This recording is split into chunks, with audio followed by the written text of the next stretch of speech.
Huwag mo akong husgahan sa kaunti mong kaalaman kasi kilala mo lang ako sa pangalan, hindi sa galawan. Pinanganak akong mahirap, hindi ako pinalad makapagtapos ng pag-aaral kaya binawi ko na lang sa sipag at diskarte sa buhay.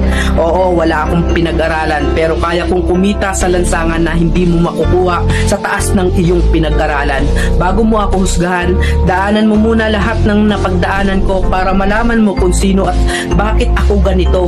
Huwag mo husgahan ng isang tao dahil sa natapos niya, dahil minsan kahit yung mga taong hindi man humahawak ng diploma, daig pa nila yung nakagraduate ng may corona.